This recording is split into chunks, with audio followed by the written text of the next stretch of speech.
Top 15 upcoming games 2013 to 2014. Number 15, Call of Duty Ghosts. Now, whether or not you think this game should be in this list, or perhaps that it should be higher up in the list, undoubtedly this game is going to be one of the top grossing games this year. I've put it at 15 because I want to wait and see. There's very little multiplayer footage at the moment, and that is obviously what the vast majority of people spend the most amount of time playing in the game. Single player details have of course been revealed, and the game will come out on November the 5th. The US apparently is no longer a superpower, and you're part of a band of elite soldiers called Ghosts. Apparently one of those guys is in fact a dog, or you can control the dog, as you'll see in this clip here.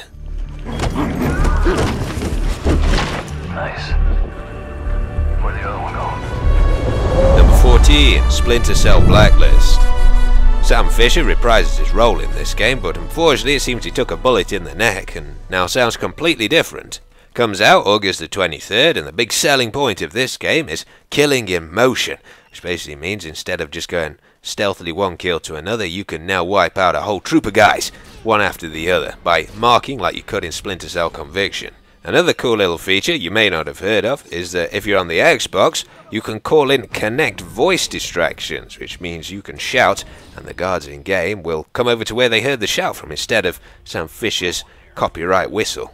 As for the single player story, the Blacklist is a series of planned attacks on the USA, and instead of 3rd Echelon you've been upgraded to 4th Echelon, and you've got to stop these attacks. The multiplayer sees the return of the coveted Spy vs Merc mode, which compared to the NPC modes in Conviction etc. was incredibly good. Number 13, Dead Rising 3.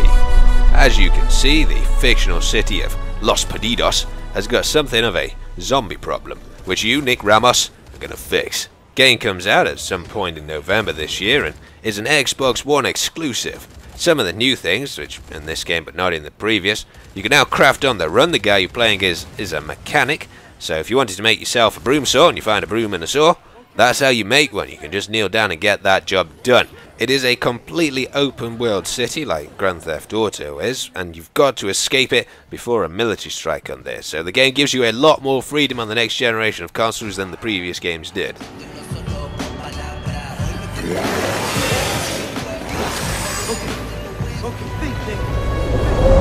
Number 12, Watch Dogs. Now this game has become something of a fan favourite. You're a sort of cyber spy kind of guy who can basically take control of the city with his mobile phone. Now some of you may disagree with the position of this game in this list, but I'm simply going by what I find to be the most enjoyable games, and to be honest, all of the games in this top 15 are pretty damn good.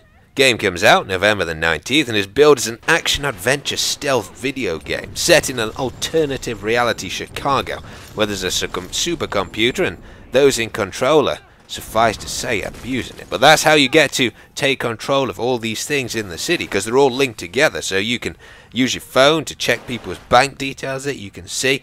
You can use it to malfunction equipment. In the trailer, you sort of used it to hack traffic lights and cause a massive pileup before eliminating one of the targets. Get out! Get out! Stay low! Number 11, Assassin's Creed Black Flag. So once again, you're a member of the Kenway family, and one who perhaps enjoys a little more unconventional fun than the rest. He's a pirate. Does that mean that we're now playing as the bad guy, or is he still the good guy, or I guess on October the 29th we find out. Turns out that Pirate Kenway has got a few friends, aside from sharks of course, like Blackbeard.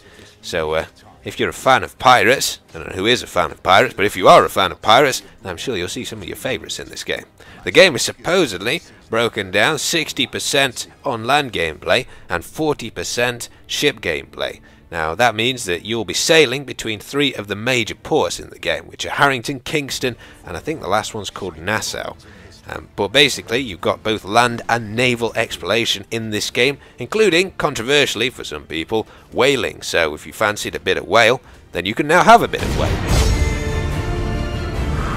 Join them under the black flag of Assassin's Creed 4. Number 10, Metal Gear Solid 5, The Phantom Pain. I have to say, at E3 I was absolutely blown away by this game. It just came completely out of the blue. Comes out 2014 at some point for both the current and future generation of consoles. Now the game is supposedly split into two parts. The first part, Snake is infiltrating a Black Ops site in Cuba to extract a couple of prisoners, and I think that part is called Metal Gear Solid Ground Zeroes, and that was what a lot of people thought the title of this game was actually going to be. But the second part, the Phantom Pain part I guess, is set during the Afghan-Soviet War, of course in Afghanistan. The game is completely open world, you can attack objectives as you please in it, and if you're a fan of the previous games, there are some new but also some old faces returning, notably Snake's enemy Ocelot, who's now sort of his friend, voiced by Troy Baker, who of course voiced Joel in The Last of Us, and also Booker in Bioshock Infinite, so it seems like they're pulling out all the stops for this game.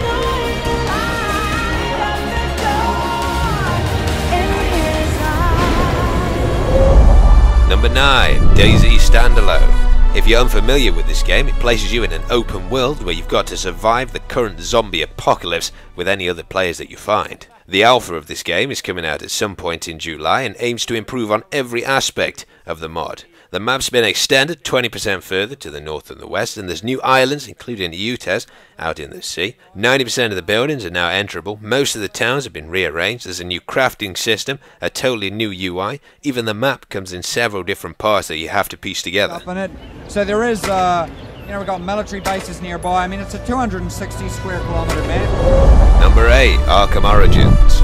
Game set 5 years before Arkham Asylum, which was probably one of my favourite games ever made.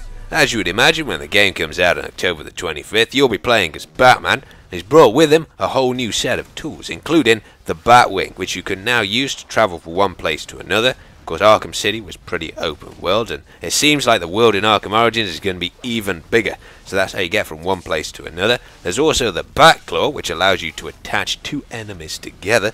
And as well as that, Batman now has some new detective skills, which lets him recreate crime scenes and solve puzzles by using that info. It's also worth noting that everybody's favourite voice actor, Troy Baker, is making a return in Arkham Origins as the Joker. He was, of course, in Arkham City, both Harvey Dent and Robin, and a whole host of other characters as well.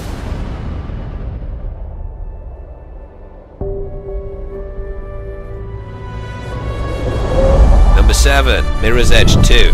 Now so far, this is the only footage we've got of Mirror's Edge 2, made of course by DICE, confirmed to be coming out at some point in 2014, but I cannot wait for this game, because the original Mirror's Edge, with its free running through a futuristic, super clean looking city, it was so different to every other kind of game that when you reprise your role in this as Faith, I'm almost guaranteed it's going to be a good time.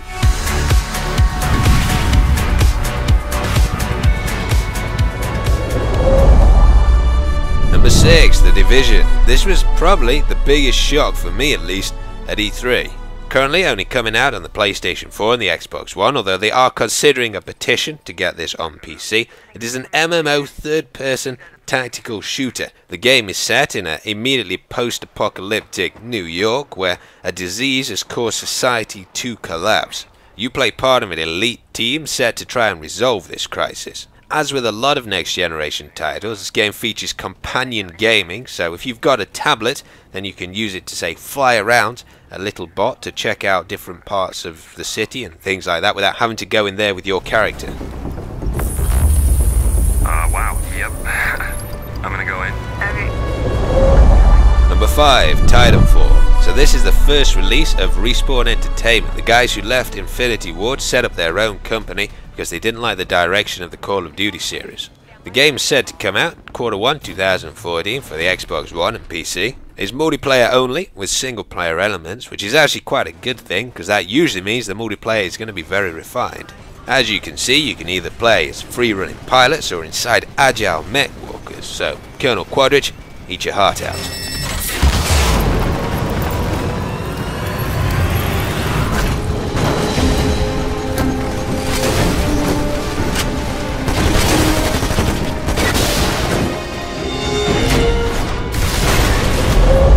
Number 4, Destiny. So this is the product of Bungie's new 10-year publishing deal with Activision.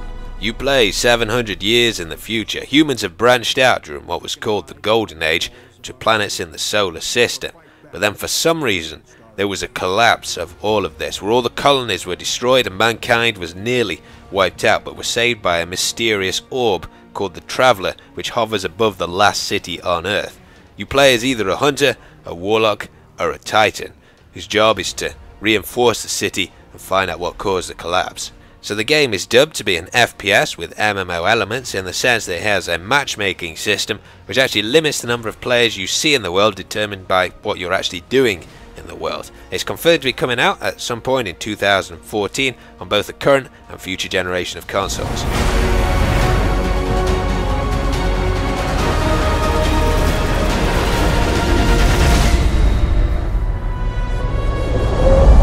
Number 3, Battlefield 4. I don't think I have ever felt such anticipation for an upcoming multiplayer shooter. Battlefield 3 obviously contains some flaws, but now that this game is on the future generation of consoles and PC and the past generation, it could well become the definitive Modern Warfare shooter. It comes out on October the 29th and, to be honest, features everything that should have been in Battlefield 3. A new commander mode, the ability to swim underwater, counter knives, frostbite 3.0 destruction.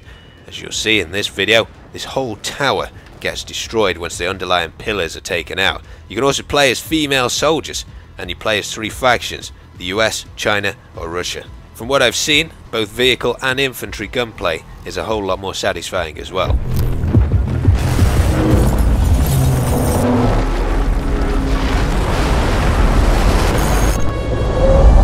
Number 2, GTA 5. Set in Los Santos, the world is now bigger than those of Red Dead Redemption, San Andreas and GTA 4 combined. Confirmed for release on the current generation of consoles on the 17th of September this year, it's not just a city anymore. There's beaches, mountains and a whole wilderness to explore. You play as either Michael, Trevor or Franklin, each of whom have their own abilities, and you can switch between them and work together at any point.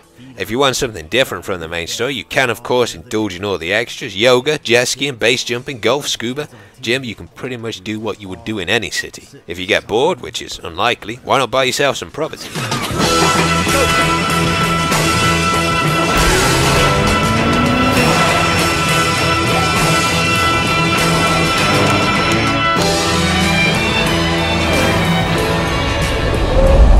Number 1, Star Wars Battlefront 3. Now it may surprise you that this is at the top of my list, given that they've only shown this small cinematic, but I've been waiting for so long to get a decent Star Wars game, and I really think DICE can nail it this time. They've already said you can fly from the planetary surface all the way up into a space battle, so it looks like it could be incredibly good.